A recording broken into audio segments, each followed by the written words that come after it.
Tere ja head pärastlõunat.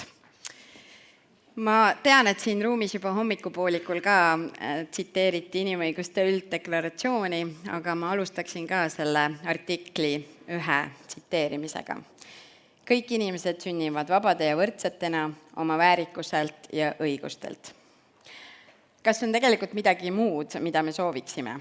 Ja ma võin oma suhteliselt pikaaegse rahvusvahelise suhtluse kogemuse põhjalt öelda, et suurem osa maailma riike on meiega sama meelt. Et jõud ei anna õigust ja õigused ei sõltu sellest, kes on parasjagu tugevam. See ei ole maailmavaateline idealism, vaid reaalpoliitiline vältimatus. Ja kui reeglid murenevad, siis esimesena kaotavad alati need, kellel ei ole jõudu ise neid kehtestada. Jah, mõistame, et olukord on enam kui keeruline. Viiteid kultuurilistele eripäradele või suveräänsetele väärtustele kasutatakse selleks, et õigustada repressioone, vaigistada kriitikat ja normaliseerida õiguste rikkumist. Seepärast ei saa me ükskõiksed olla ega minna ka ajas tagasi. Meie kohustus on häälekalt kaitsta inimõigusi ja nende universaalsust, moodustada koalitsioone ja töötada koos sarnaselt mõtlevate riikidega, hoidmaks elus norme ka siis, kui institutsioonid on suure ja tugeva surve all.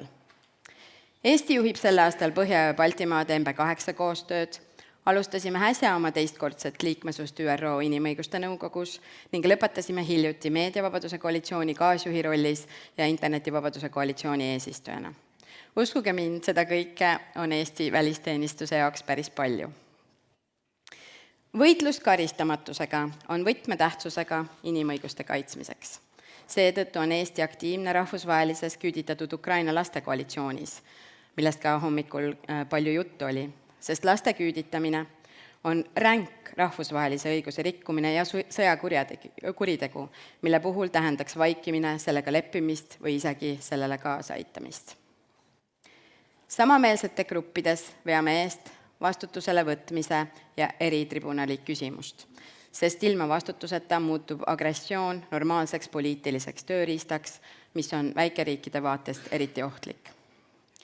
Koalitsioonid ei asenda loomulikult ÜRO-d ja see ei olegi eesmärk. Meie huvi on tugev ja usaldusväärne ÜRO. Me ei soovi lammutada, mis on lihtsam kui ehitamine või reformimine. Me loomulikult ei ela ka illusioonides, aga ma ei ole ka nõus sellega, et ÜRO aeg on lõplikult ümber saanud. On paratamatu, et erinevate huvide ja ajalooliste kogemustega 193 liikmesriigi vahel ühisosa ja kokkulepete leidmine on väga raske. ÜRO Julgeolekunõukogu suunaline kriitika on igati asjakohane, eriti kuna Venemaa on ÜRO Julgeolekunõukogus nii kurjategija kui samas ka kohtuniku rollis. Eesti on aastaid olnud ÜRO ja kitsamalt ka ÜRO Julgeolekunõukogu reformi eestkõneleja, sest süsteem, mis ei suuda reageerida agressioonile, kaotabki oma legitiimsuse. Samas ei ole ÜRO üksnes julgeolekunõukogu. ÜRO süsteem on humanitaarabi, arengukoostöö ja inimõiguste mehhanismide kaudu aidanud päästa miljoneid elusid ning loonud raamistiku, mille kaudu riigid saavad kriisidele ühiselt reageerida. Laialt on tsiteeritud Kanada peaministri Mark Carney suurepärast sõnavõttu Davosi majandusfoorumil, kus ta rõhutas, et maailm ei saa toimida ilma selgete ja kõigile kehtivate reegliteta ning me peame senisest jõulisemalt kaitsma põhimõtteid, mitte kohanema jõupoliitikaga.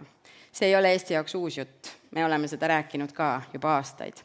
Ja mul on hea meel, et tänaseks on see sõnum jõudnud peavoolu, sest alternatiiviks olev reegliteta maailm on jõudnud ähvardavalt lähedale koos tõdemusega, et kes pole laua ääres, on menüüs. Võtame tõsiselt oma rolli ja vastutust ÜRO Inimõiguste Nõukogu liikmena kuni 2028. aasta lõpuni. Ja see liikmesus võimaldab Eesti sõnumeid rahvusvaheliselt tugevdada ja tugevdab ka meie julgeolekut.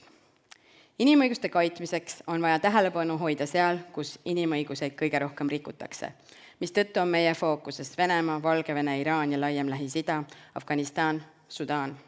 Töötame selle nimel, et vähendada inimkannatusi ja seisame selle eest, et rõhujad ei jääks karistuseta. Meie fookuses on sõnavabadus, sest ligipääs infole ja info terviklikkus on esimesed õigused, mida autoritaarsed režiimid ründavad.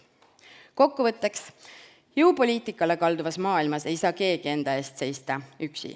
Eriti ei saa seda endale lubada väikeriigid. Meie tugevus sünnib koostööst, ühiselt kokku lepitud reeglitest ja valmisolekust neid ka kaitsta. Inimõigused ei ole läbiräägitavad, valikulised ega ka suhtelised. Need ei ole geopoliitiline valuuta, vaid universaalne alus, millele saab üldse rajada kestva rahu, usalduse ja julgeoleku. Aitäh!